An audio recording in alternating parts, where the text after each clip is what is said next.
tonight we have W. Michael Lewis back. Good to see you back again, Mike.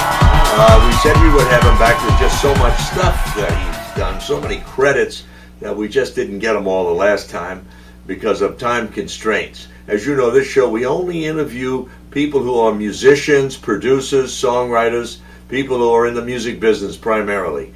And again, tonight we have Mike. Mike, in looking over some of the stuff with our research staff, I've come across the fact that you had more television shows than I actually thought. One of them was The Fawn Story, which was an ABC special, which I remember myself.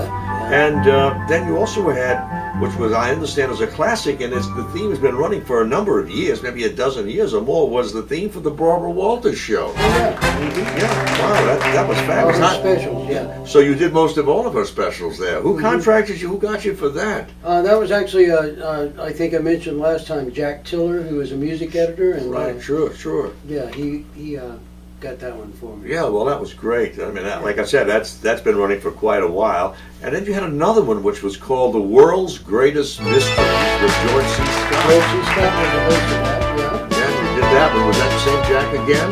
That was an Alan Lansbury production, the guy that did the In Search Of series. Oh, they did that with that one. That was a great show also, too. I don't think it ran as long as In Search Of, did it? It was just a special. It was just one special shot, so that was all. That took care of that. Now, on the other thing, one thing I guess the world didn't have that many great mysteries. Well, I don't know. I thought the world was a mystery myself, and I have to say that sitting here with you is a mystery. I have to look at it that way. But one of my sleepless nights that I have frequently, and I saw a movie. It caught my attention, and I ended up watching the whole movie. And at the end of it, I saw your credit. The movie was something Cortez or whatever. Oh, the Ballad of Gregorio Cortez, yeah. The Ballad of Gregorio Cortez, that's what it was. I saw that the music was quite a trip, and that whole thing. Kudos to you. That must have been an interesting thing to do. It really was. Who was the star of that? I mean, Edward James Olmos, who's been lately of Battlestar Galactica and was on Miami Vice for a long time, but I knew him since he was Eddie James. He was a rock and roll singer way back in the early 70s. And that's something I didn't know. I didn't really know that. No, well, let me ask you this then. So, it was sort of, Mike, again, a current music theme against an old, a historical piece again. So, it was sort of like the ninja concept, I guess. In a way, yeah. I thought we wanted to do modern music against the 1901 Texas thing. The story was about it was a manhunt that was put together to keep the Texas Rangers with jobs because they were ready to disband the Texas Rangers, 1901 Texas. And this guy was a horse thief, and they put together a statewide manhunt for this guy that lasted a long time just in order to keep the Texas Rangers going and employed a little Never knew that.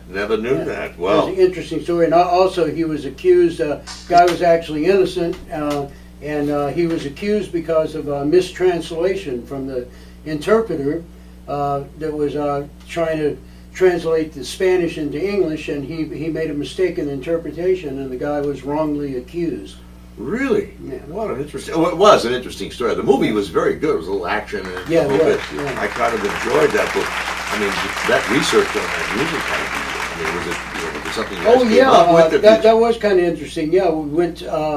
They wanted to have authentic ideas, so actually met with a musicologist from UCLA and researched music that was popular in 1901 in Texas.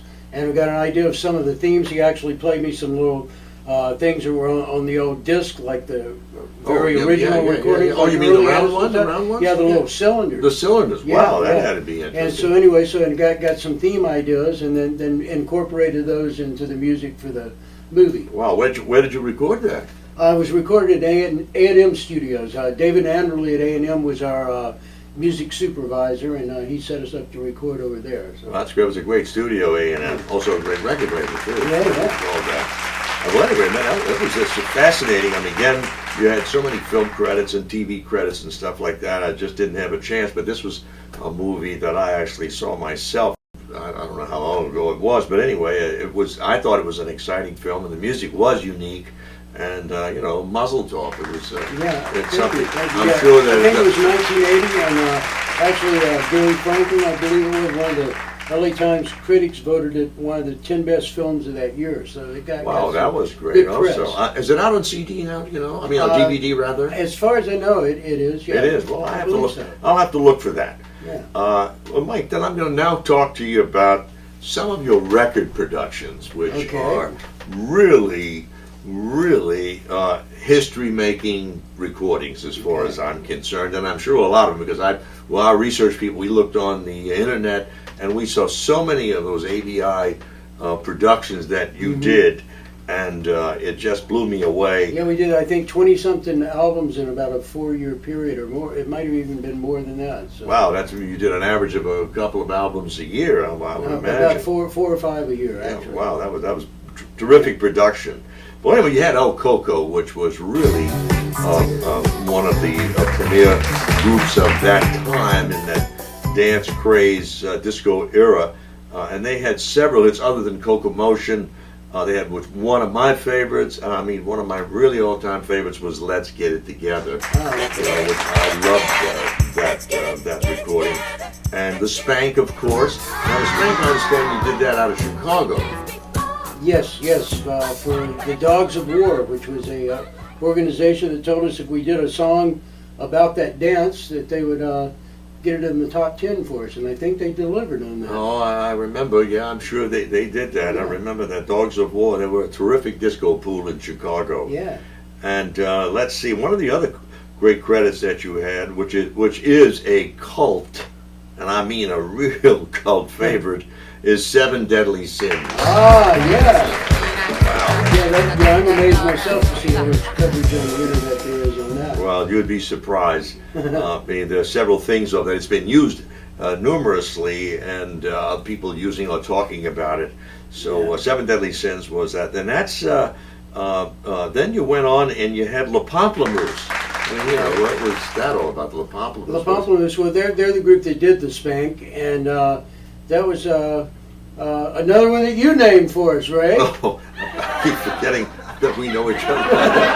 In a past life. Yeah, in my past life. I guess I did name a few of those things. And what does that mean? Well, it means grapefruit. I guess because I love grapefruit, and so I guess I named it like that. But I remember some great album covers that were put together. Pamplemousse had some killer album covers. Yeah, I do remember that. The art guy, Bob Wynn, was the guy. And it's funny, the first one was around 1976 or 77. We showed a butt crack of a girl, and they wouldn't. We had to black it out in order to get them in a lot of the stores. Today, that's like nothing. Yeah, well, there's nothing. Today you can probably get butt crack soup in a restaurant. You're probably right. Yeah. But anyway, it's Seven Deadly Sins, Spank, La Pamplemousse, and I love that. What was that? Around the Room? Get your boom around the room. That was that was fabulous. That was a hit all over the place. Monkey See, Monkey Do. Do you have any? You want to get some? Yeah. I mean, we were a little suggestive. Yeah, well, I started to say that, Mike, because I remember that with Mondo Disco, you had those suggestive overtones in there. So, but these were, La Pamplemousse was a lot more suggestive. These were very suggestive. Yeah, no question about that. But anyway, so now I'm going to get into your modern day recordings. The last interview we talked about Orango Tango. Yes. Orango Tango. Now, you told me, and I want a clarification on this, you told me that the group, none of them speak English, and that you had to have interpreters to go to the studios with you so that you could, translate the way you record. Now, where in the heck did you get all these? How did you get all these interpreters? Well, actually, I have a friend that works at the United Nations, and when I realized the project might happen, had some help in getting some interpreters that would help us in the studio. I tried to get the the things they use where you put the little thing in your ear and it comes out in the other language, but I guess that wasn't possible. So. Wow, that's very interesting enough you did. So you went to the United Nations to get the people. How did you do? Did you interview people? Or yeah, I did because we knew we were going to be in close quarters for a while, and we wanted to make sure that we didn't have any personality clashes. So I probably interviewed about 20 different interpreters, and also we had to make sure they had a good rapport with the members of the group too. Well, I imagine getting a clearer understanding with the language and so forth. Oh, yeah. That had to be Oh, quite difficult. Well, And anyway. we also had to come up with the system in the studio where everybody wasn't trying to talk all at once and everything too. So it was a little complicated. Well, I can imagine it would be. I Yeah. mean, you told me it took 3 years to make this album. That was part of the thing. And translating songs, we decided to use English as a common language for the lyrics for most of the songs. And that took a while too to get all that coordinated Well, and that's translated to where fabulous. That's everything. fabulous. I mean, I've heard the album, and it's just a fabulous thing. You have Tainted Yeah, Love. You get 3 versions of Tainted. One is in Italian. Yeah. So, which I Yeah. think you used We Emilio for wanted that. to do it in Mesopotamian, but I couldn't find a Mesopotamian Well, translator. Do people in Mesopotamia speak Mesopotamian, or do they speak Greek? You know, Well, I'm not sure because I couldn't find. you couldn't find them. Well, I could imagine. I mean, if you couldn't find them, we're been out of business for that, I would imagine. But anyway, getting back to the album. The album is Yeah. fabulous. You have Tainted Love, 3 versions of Tainted Love there, which is a classic Ed Cobb Yeah. song from the original version, Soft Cell. But these versions are totally different from any one that I've heard. And I Yeah, must we have heard. Tainted Love, More Tainted Love, and My Love is Tainted. I see. So you kind of turned Yeah, it but around the- like that. Plus the Italian one, but I haven't. Yeah. I know of at least 12 to 13 various recordings of Tainted Love, but this is totally different from anything that I've Good, I heard of hope so. before.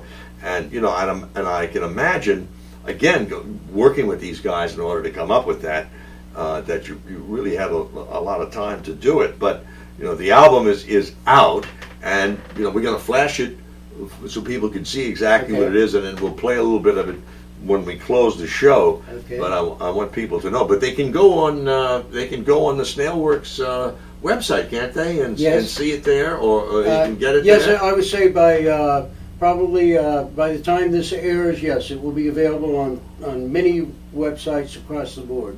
Wonderful. So I know people want to get it because it is an unusual recording, and it certainly I predict it'll be in the top 10 at least. Good. I predict pretty good. Yeah, you do. Prepared for that. But anyway, this is something that's to me that's exciting, and I'm glad to have you back on the show. Getting back to Orango Tango, we know it's going to be on it'll be on the SnailWorx website, and they'll be able to see it there. But I think this will be really a legendary landmark recording, and I want to tell you that I'm looking forward again. Hopefully, that down the road here we'll have you back. But let me ask you this also too: what about the possibilities of getting the lead singer from that group, Pat Baboon, on the show with his Wow. Dracula stories? I'd like to have that. Well, I tell you, I can try, but he's kind of a strange guy. He's very, very private. He comes from some part of a country where they don't believe in photographs, or he's just very, very publicity shy. But I'll certainly talk to him and see. Well, I would appreciate if you could. It was not a religious thing I mean, or anything with the photos or anything. It took several months of convincing him to actually get him to carry his cell phone around so we'd be able to keep in touch with him, because he doesn't like to talk on phones either. He's really Wow, he's very talented. Well, I can imagine. I'm listening to the album. I can see that he is very talented, Yeah. and I call him the mystery guy. So Yeah. hopefully you'll be able to persuade him to come on the show. I'll certainly try. But by the way, is it Pat Baboon or is it Pat Baboni? It is Baboon. It's Patrick Jean Baboon. Oh, okay. So there's no Yeah. little dit on- No accent. no accent or nothing. So that's who it is. Well, we'll look forward to having Pat Baboon on the show. In the meantime, again, it's a pleasure to have W. Michael Lewis here with us, and his many and numerous recordings and TV work and television music and so forth. It's a privilege to have him here, and we're looking forward, perhaps down the road again, if we could have him again come back and tell us more about Orango Tango's success that it's having in the music world today. In the meantime, thank you all very much, and again, good night.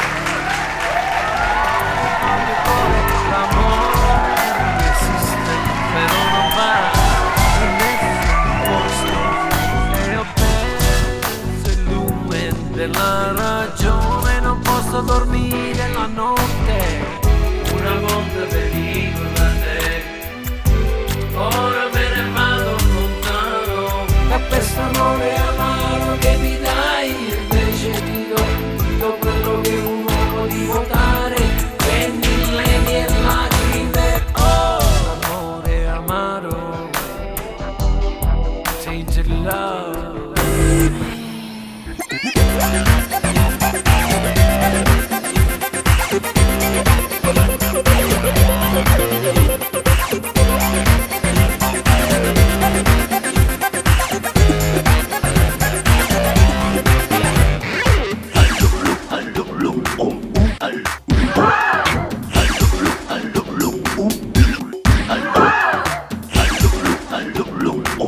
Bye.